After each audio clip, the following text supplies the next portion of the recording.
여기 옛날에 서울 조선교 초창기에 같이 활동하셨던 분도 계신가요? 그럼요. 저 알고 있습니다. 저 혹시 아나요? 저도 초창기에 사무사님 처음 막 시작하실 때 뒤에서 시작했었고 그때 오늘 사목사님께 제가 지금 인터뷰를 요청을 드렸던 건 뭐냐면은 사목사님이 당시에 동포사회를 위해서 단식을 무려 7, 8차례까지 하셨어요. 예. 근데 좀 그 부분에 대해서 좀 여러분 우리 동포사회가 너무 많이 모르고 있다. 물론 그 전에 같이 동참했고 그 시대에 이렇게 했던 분들은 좀 기억하고 계신 분들도 있지만은 우리 동포사회가 지금은 많이 그래도 여러모로 성장했고 그다음에 생활도 많이 안정화됐고 그렇게 과거에 어려웠던 시절 뭐 이렇게 막 운동하고 권익을 항상 찾기 위해서 노력했던 그런 시절들을 잘 모르고 있다. 거기에 이제는 앞장서 오셨던 분이 이제 서경석 목사님이셨고 실질적으로 그렇게 또 온몸을 던지셔서 이렇게 활동을 해오셨다. 뭐 그래서 그 얘기를 좀 중점적으로 좀 들어보는 시간도 좀 가졌으면 좋겠다 해가지고 제가 좀 인터뷰 요청도 했고 그리고 제가 알기로는 사목사님이 초창기에 활동할 때 1996년도로 된 거예요. 연변 사기 피해 현지조사 가셨을 때 그때 동포들 상황도 직접 연변에 가셔가지고 상황도 보시고 피해 상황 보시고 아마 그게 계기가 돼가지고 아마 조선족 동포들을 위한 활동을 본격적으로 시작을 하셨다는 게 아닌가 이런 생각이 드는데 그런 얘기도 한번 들어보고 그런 시간을 좀 갖고자 합니다. 그래서 목사님 말씀 먼저 드리신 것처럼 우리가 1996년도 그때쯤인가요? 그때 이제 신문 보도는 그렇게 알고 있거든요. 예. 연변 사기 피해. 근데 예. 우리 민족 서로 돕기에 예. 그때 집행위원장이셨나요? 예. 그 당시 얘기 좀 들려주시죠. 그때는 이제 1995년도에 북한의 중국 동포들이 300만 명이 굶어 죽었다라는 소식이 우리한테 들려왔거든요. 그래서 우리 동포들이 절대 우리가 그거를 방치하면 안 된다. 근데 저한테 젊은이들이 찾아와서 목사님 이거 북한 동포를 돕고 싶다고 그래서 어떻게 도우려고 그랬더니 그래서 제가 그때 무슨 김수환 추기경이라든가 강원영 목사, 송월주 스님 등등 어른들을 전부 묶어가지고 우리 민족 서로 돕기 운동을 만들어서 북한 동포 돕기 운동을 시작을 했습니다. 그렇게 했더니 그 다음에는 이제 우리 국민이 북한 동포 돕기는 북한을 돕는 게 아니라 우리 동포를 돕는 거다. 동포 돕는 거는 우리 민족은 누구나 다 해야 된다. 그래가지고 거대한 민족운동으로 북돕기가 엄청나게 성공적으로 진행이 된 적이 있었습니다. 근데 우리가 그때 우리 민족 서로 돕기 운동 이렇게 하다 보니까 북한 사람들뿐만 아니라 조선족 고려인 이런 사람들도 다 도와야 되게 된 거예요. 근데 사기 피해 문제가 나와가지고 그래서 그래서 이제 우리 민족 서로 돕기 운동에서 이제 중국을 가가지고 사기 피해자 돕기 운동을 하고 그래서 사기 피해자들의 고통을 이제 알게 되고 그래서 그 사람들을 1000명을 한국에 데리고 들어오는 그런 운동을 전개해가지고 그걸 성공시키고 그렇게 한 적이 있었습니다. 제가 조선족 교회를 서울 조선족 교회를 세운 거는 그것과 뭐 연결이 안 되지는 않는데 제가 통합측 목사인데 통합측 교단에서 저는 이제 시민운동을 하는 목사였거든요. 경실련을 만들어서 우리나라 시민운동에 이제 효시가 된 사람이라서 나는 그냥 목사긴 하지만 나는 시민운동가로만 살겠다 그렇게 생각을 했는데 우리 교단이 목회를 하지 않으면 목사직을 박탈하겠다 하고 나온 거예요. 그래서 내가 텔레비전에 자주 나가는데 서경석 목사님 그러다가 갑자기 서경석 선생님으로 호칭이 바뀌면은 내가 무슨 교회에서 큰 죄를 짓고 내쫓긴 줄 알 거 아니에요. 그래서 아무래도 내가 목사직은 유지를 해야 되는데 어떻게 하면 좋을까 하고 고민을 했죠. 그러고 나서 보니까 조선족 목회를 하면 되겠다. 조선족은 저 가정부로 일하고 뭐 식당에서 일하고 그래서 신방을 할 수가 없어. 그러니까 신방이 필요 없으니까 주중에는 시민운동을 하고 주말에만 조만한 교회를 세워서 그래서 목사직만 유지하면 되겠다. 사실은 그래서 서울 조선족교회를 세웠거든요. 근데 서울 조선족교회를 딱 세우고 나니까 서경석 목사가 조선족교회 세운다 그러니까 그게 또 뉴스가 되고 신문에 쫙 난 거예요. 그러고 나니까 교회를 딱 세웠는데 동포들이 막 찾아와가지고 그냥 내 바지가랭이 붙들고 엉엉 울고 호소하고 그러는데 엄청나게 사람들이 찾아온 거예요. 찾아온 사람마다 전부 문제가 있어서 빚이 1,000만 원에다가 무슨 불법 체류는 뭐 말할 것도 없고 그땐 다 불법 체류였으니까 불법 체류에다가 부부는 이혼을 하고 뭐 자기 자식은 깜빡에 있고 뭐 남편은 암에 걸리고 뭐 그런 사람들만 전부 찾아와가지고 목사님 살려주세요 그러는 거예요. 나는 목사직 유지하려고 그런 꼼수의 교회를 세웠는데 이야 이거 내가 걸려도 된탕 걸렸구나. 이렇게 됐죠. 그러고 나서 무슨 생각 하나가 딱 머리를 쳤습니다. 그게 뭐냐면 하나님께서 꽤 많은 서경석 목사가 직궤에 넘어가지고 동포들에게 나를 보내주셨구나. 동포들의 절규가 하나님께 상달해서 하나님께서 나를 동포들에게 보내셨구나 하는 생각을 제가 하게 된 거예요. 그러니까 제가 지금도 그 얘기하니까 참 눈물이 나는데 그러니까 눈물이 막 쏟아지더라고요. 그래서 내가 그 눈물이 쏟아지고 나서 그리고 내가 하나님께 맹세를 했습니다. 내가 동포들을 위해서 내가 목숨을 바치겠다. 그리고 나한테 찾아오는 사람들을 절대로 빈손으로 돌려보내지 않겠습니다. 라고 이제 제가 아주 하나님께 서약을 했습니다. 그리고 나서부터 이제 동포들 문제, 오는 문제를 해결하는 제일 큰 문제가 불법 체류거든요. 길거리에서 잡아가지고 막 추방을 하면은 빚이 1,000만 원이면 중국에 가서 그냥 자살하는 수밖에 없는 거예요. 그렇게 되니까 이제 추방 반대, 불법 추방 반대 가장 큰 문제인데 동포들이 언론이 말이죠. 언론에다가 아무리 얘기를 해도 그 사람들 기자들이 뭐라 하냐? 그 불법 체류자는 다 그 돌아가야 되는 거 아닙니까? 왜 불법 체류자를 편을 듭니까? 그러는 거예요. 그래서 내가 단식하는 길밖에 없더라고요. 말로는 안 통하는 거예요. 그래서 내 몸을 상하면서까지 투쟁을 하지 않으면 도저히 내 말에 귀를 기울일 것 같지가 않더라고요. 그래서 단식을 시작을 했죠.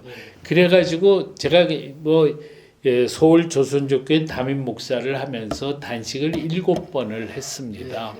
7번을 했고 제일 적게 한 날이 열흘이고 제일 많이 한 날이 25일입니다. 25일인데 내가 왜 25일까지 단식을 했냐면요. 25일 단식할 때도 MB 정권 들어섰을 때입니다. 그래가지고 김경한 장관이 법무장관으로 들어서 가지고는 동포들 중에서 한중수계 이전에 온 사람들을 갖다가 이 사람들은 여태까지 계속 불법만 하고 있었으니 아주 죽일 놈 중에도 죽일 놈이 한중수계 이전에 온 사람들이다. 이 사람들을 중국에 추방시키겠다는 거예요. 아니 그러면 그 사람들은 이미 중국을 떠난 지가 20년이 넘어가지고 중국에 아무 연고도 없는데 내쫓겠다는 게 말이 됩니까? 가족들은 다 여기 있는데 그러니까 이게 싸우는 방법밖에 없는 거예요. 네. 그런데 싸울 때 제가 뭐 싸운다고 제 말을 듣나요? 안 듣거든요. 내가 내 말을 들을 때까지 단식하는 수밖에 도리가 없습니다. 그래서 내가 내 말을 들을 때까지 단식을 단식 25일째가 되니까 국장이 찾아와가지고 목사님 말씀 제가 들을 테니까 그저 제발 언론에다가 목사님이 이겼다는 말만 하지 말아달라 그러더라고. 그래서 그거야 여부가 있냐고 그 말 안 합니다. 내 말 그냥 듣기만 하면 됩니다. 그래가지고 해결했죠. 그래서 7번 단식을 했는데 7번 다 이겼습니다. 이긴 이유는 간단합니다. 제가 영향력이 있어서가 아닙니다. 영향력이 없는 건 아니지만 내 영향력 갖고 그 문제를 해결할 수가 없었습니다. 내가 이길 때까지 단식을 하면요. 황후장사가 없습니다. 그 앞에서. 그래서 제가 단식 23일, 20일, 18일, 10일, 10일, 대개 20일, 23일, 25일 이런 정도까지 갔죠. 가는 동안에 제가 죽을 뻔도 했습니다. 위출혈이 나가지고요. 네, 목사님 한번 쓰러지신 거 한번 직접 가까이서 본 적 있어요? 본 적 있어요. 예. 위출혈이 나가지고 그냥 완전히 그냥 화장실을 갑자기 가고 싶다더니 그냥 시꺼먼 짜장면을 갖다 쫙 쏟은 거예요. 이게 피가 내려가다가 다 소화가 되면 까만 피가 까만 변이 나옵니다. 그러고는 그냥 복도에 의식을 잃고 쓰러졌어요. 그걸 그래 누가 봤길래 내가 구로병원에 호송이 돼가지고 다시 살아났죠. 그렇지 않았으면 나 그때 죽었습니다.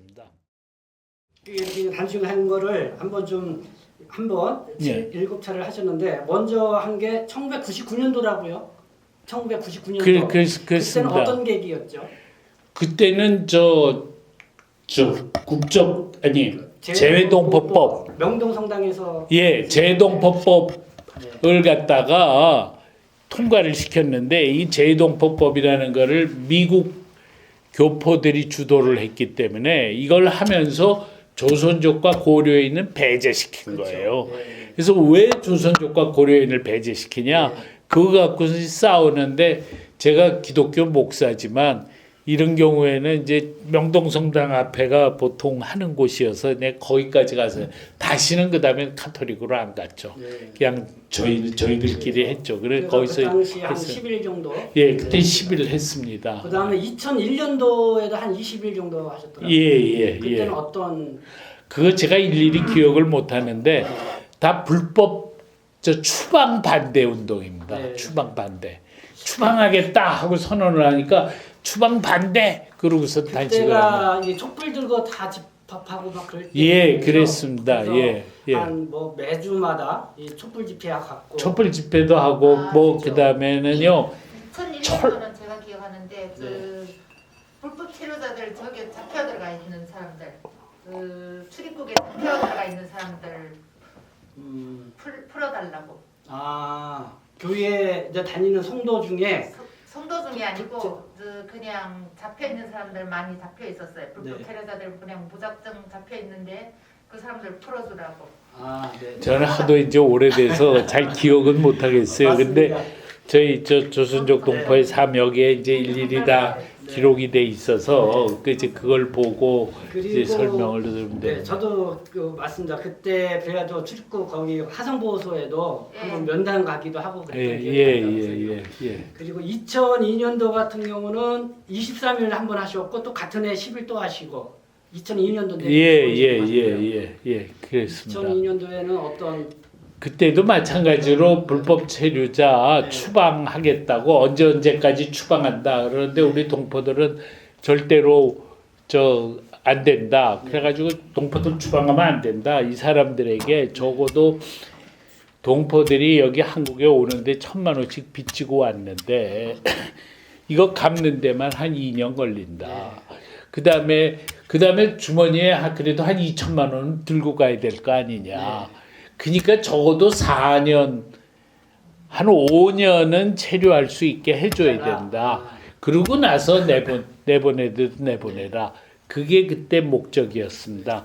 그래가지고 해가지고 결국은 정부가 4년 반 동안 있게 해주겠다. 네. 그러고 나서는 그러고 돌아가라. 그래서 그때는 제가 이 정부가 4년 반 동안 있게 해줬으니 고맙지 않냐. 이제 당신들 돌아가시오 그랬거든요. 네. 그랬더니 우리 교회에서 돌아가라. 그랬는데 돌아가겠다는 사람 손든 사람이 그때 한 200명 정도 모여 예배를 받는데 서너 명밖에 안 돌더라고요. 그래서 왜 그러냐 그랬더니 아니 그동안 자기가 와가지고 여기서 살면서 1,000만 원 빚지고 와서 살면서 이거 이제 다 갚아가지고 1,000만 원 갚고 그 다음에는 또 돈을 빚져가지고 그 다음에는 자기 남편을 불렀다 이거예요. 왜냐하면 남편하고 너무 오래 떨어져 있으면 가정이 깨지기 때문에 남편 불러서 지금 온 지 4년이 지났는데 빚은 다 갚았는데 번 돈은 하나도 없고 남편하고 자기하고 덜렁 지금 한국에 와 있는데 지금 여기서 돌아가라 그러면 어떡합니까? 우리 죽어도 못 돌아갑니다. 그러는 거예요. 그러니 제가 아주 그냥 멘붕 상태가 온 거죠. 야, 이거 어떡하면 좋으냐? 어떡하면 좋으냐? 그래가지고 그 다음에는 내가 고심고심하다가 이거 안 되겠다. 내가 더 큰 결단을 해야 되겠다. 우리 동포들에게는 한국에 돌아와 살 권리가 있다. 2003년도에 고향에 돌아와 살 권리가 있다. 그거죠. 네. 고향에 돌아와 살 권리가 있다 하는 걸로 운동 전략을 더 발전을 시킨 거죠. 동포들이 그 길밖에 없다고 생각해서 그렇게 해가지고 가니까 그냥 그 언론이 전혀 협조를 안 하는 거예요. 근데 돌아갈 그 정도 정부가 그 정도 나왔으면 아주 훌륭한데 왜 말 안 듣냐. 그래서 그 다음에 우리가 어떻게 했냐면 동포들을 갖다가요. 동포들 중에서 중국 국적 포기할 사람은 포기해라 그랬죠. 네. 그랬더니 한 10명쯤이 나 중국 국적 포기하겠다. 난 한국 국적 취득하겠다. 포기 선언을 했어요. 그랬더니 막 난리가 나더라고요. 근데 그게 아주 너무 좋은 전략이었습니다. 그러니까 그냥 언론의 관심이 여기 전부 집중된 거죠. 우리는 욕은 다구리로 먹었어요. 뭐 중국의 연변에 있는 동포들이 그냥 나를 뒤집다 욕하고 말이죠. 막 그랬는데 그게 계기가 돼가지고 조선족 동포들은 고향에 돌아 살 권리가 있다는 것에 여론이 확산이 돼요.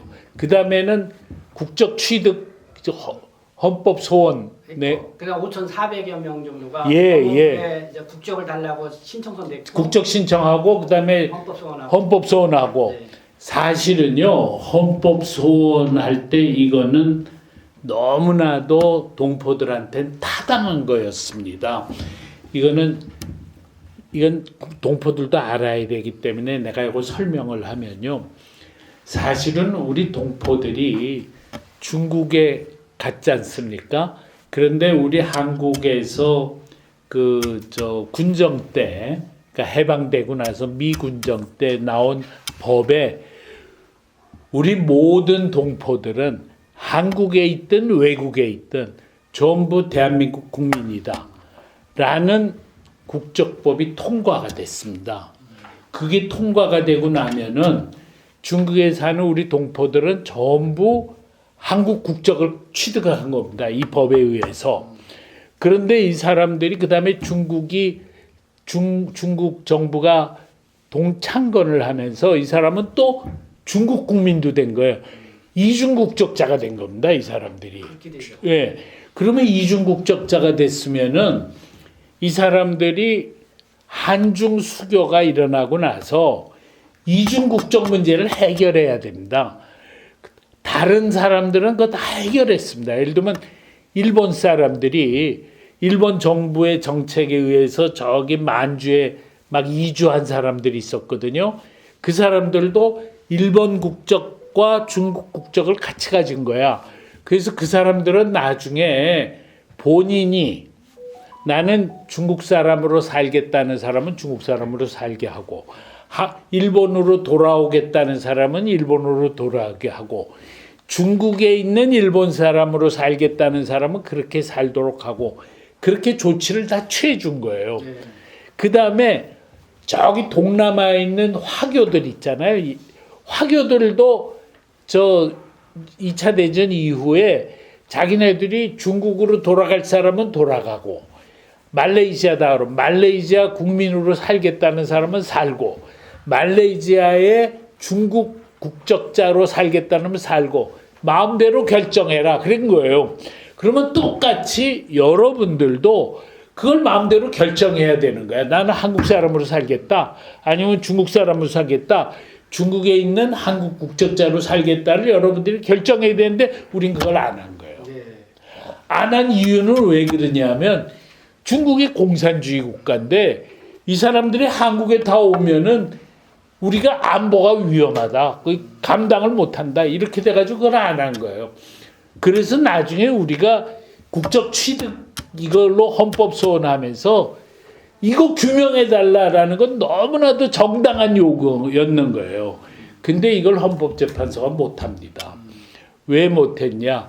이 사람들이 이거 다 사회주의자들 아니냐. 그럼 우리나라 안보가 위험하다. 그래가지고 못한 거예요. 네. 그래서 그러나 우리는 옳은 거였기 때문에 그걸 밀었죠. 그래서 결국은 그때 우리가 이제 한 12군데 교회에서 단식운동 단식하고 네. 그거 단식을 하면서 국민 여론이 바뀌기 시작한 거예요. 그래서 11월 달에 아주 추운 때였는데 예, 그때 국민 여론이 바뀌어서 이 사람들에게 고향에 돌아와 살 권리를 줘야 된다가 70%까지 바뀐 거예요. 네. 그 바람에 우리 교회에 노무현 대통령이 찾아왔죠. 네. 찾아오니까 와 그때 우리 교인들이 말이야 자지러지게 우는 거야 그냥 막 쓰러진 사람도 있고 나도 그때 얼마나 감동이 됐는지 도대체 그때 노무현 대통령이 서울 조선족교회에 올 때 장관들이 전부 반대했어. 법무부 장관, 행자부 장관, 노동부 장관 이런 사람들이 다 반대했어. 아니 불법 체류자들한테 대통령이 가는 법이 어디 있냐. 근데 이제 그때 정무수석이 유인태라고 얘기하기를 장관들이 다 반대하는데도 대통령이 가겠다고 그런다. 가겠다고 그러니 자긴 찬성했다 그러더라고요. 그래가지고 우리 교회로 온 거예요. 예. 그러고 나서 그 다음 날로 동포들이 중국에 귀국하면 1년 후에 전부 전원 복귀하도록 하겠다. 하고서 정부에서 방침이 나온 거예요. 그 방침이 나오니까 저희가 그때 다른 교회들이 우리를 무지개 공격을 했습니다. 그때 공격을 하기를 왜 공격을 했냐면 저거 센 거짓말이다. 이 사람들 중국 가면은 막 저 10만 원씩 벌금 내고 뭐 3년간 징역 살고 겪는 사람들이 있다는 그런 뉴스 보도도 나오고 그랬었죠. 예. 네, 거기 그래가지고 사람들. 절대로 그 사람들 돌아오지 못한다. 네. 그러는 거예요. 그러니까는 그 다음에는 그래서 동포들이 전부 안 가겠다는 거예요. 글로 가는 걸 안 가겠. 내 말을 들은 사람은 우리 교회 교인밖에 없었어요. 우리 교회 교인은 여기 윤수련 집사도 그때 갔었죠. 여기 그때 갔었던 사람 손 들어보세요. 예, 아이고 그때 갔었구나. 그 우리 교회 교인들 500명이 우리는 목사님 말씀 믿습니다. 너희 제발 내 말 믿어라. 우리 교회 교인 말고 또 간 사람이 1,500명이 더 있었어요. 그 사람들은 우리가 다 보증을 섰어요. 당신네가 만약 못 돌아오면 서교수 목사가 단식을 해서라도 돌아오게 할 테니 걱정 말고 가라. 그리고 1년 후에 그 사람들이 다 돌아온 겁니다. 다 돌아온 걸 보고 그 다음에 정부가 다시 한번 조치를 취합니다. 여러분들 중국에 가서 1년 있으면 다시 돌아오게 하겠다. 그때는 모든 동포들이 다 간 거죠. 그 말을 다 듣고. 나는 한동안 죽일 놈이 됐었지만 결국은 그 난관을 뚫고 그걸 극복을 그게 했습니다. 그때 이제 보통 우리가 국적회복 운동이라고 그랬잖아요. 예, 예, 그러면서 상당히 이게 위험한 운동이다. 예, 그런 예. 평가도 있었고. 예. 그래서 아까 서 목사님 말씀하신 것처럼 그것 때문에 서 목사님이 뭐 다른 목적으로 이렇게 동포들을 이용하는 거 아니냐 뭐 예, 그런 뭐 별의별 얘기도 오해도 있었고. 있고 그래. 유언 비어가 다 있었죠. 네. 예? 유언 비어가 많았죠. 그 유언비어가 어려움이 많았어요. 있는데 그래도 사기다. 2004년도에 재해동포법도 좀 개정이 됐고 그다음에 예. 또 국적법도 개정이 돼서 국적회복이 상당히 수월해지는 예, 그런 예, 그렇죠. 변화가 있었죠. 그 다음부터는 이제 동포들의 이 문제가 부분이 잘 해결됐고. 우선 그 1년 다녀오면 여기서 살 수 있게 해주면서 네. 사주면서 이제 동포들이 한국에서 살 수 있는 길이 열린 겁니다. 네. 그 전까지는 연수생으로 사는 거였거든요. 그리고 있다가 일정한 기간 있다가 돌아가야 된다는 거가 이제 기본 틀이었는데 고향에 돌아와 살 권리 찾기 운동을 한 다음부터 동포들이 한국에서 살 수 있는 길이 열린 겁니다. 그래서 그 다음번에는 이제 영주권 제도도 생기고 국적 취득도 가능하게 되고 그리고 이제 재외동포 비자도 생기고 F4 비자도 생기고 아무튼 여러분들 그래서 이제 80만 명이 여기서 살 수 있게 된 거죠. 네. 그게 아주 결정적인. 서감육교우선 목사님이 있었기 때문에 동포들 사이에는 노무현 대통령 상당히 고마운 대통령으로 그렇죠. 사실은 노무현 저는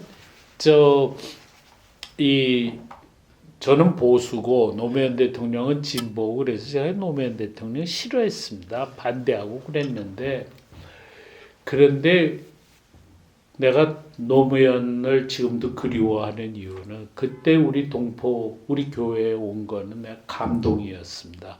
그래서 그 다음에 이명박 대통령이 당선됐지 않습니까?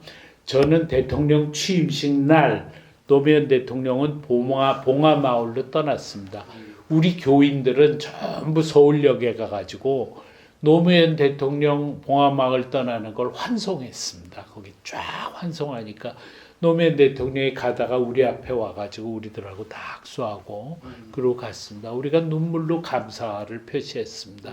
그 다음에 노무현 대통령이 이제 사망했을 때 우리 교인들이 한 100명이 봉화마을까지 갔습니다. 저도 가가지고 가서 그냥 울면서 조문을 했습니다. 그때 조문 같이 간 사람 있습니까? 예, 저희 조문 같이 간 사람이 있네요. 그래서 그렇게 가고 그랬죠. 나는 나하고 입장은 달랐지만 왜냐 그분은 국가보안법 폐지를 주장하고 나는 반대하고 뭐 이런 식으로 입장은 달랐지만은 그래도 참 노무현 대통령은 제 친구고 사랑하고 그렇습니다.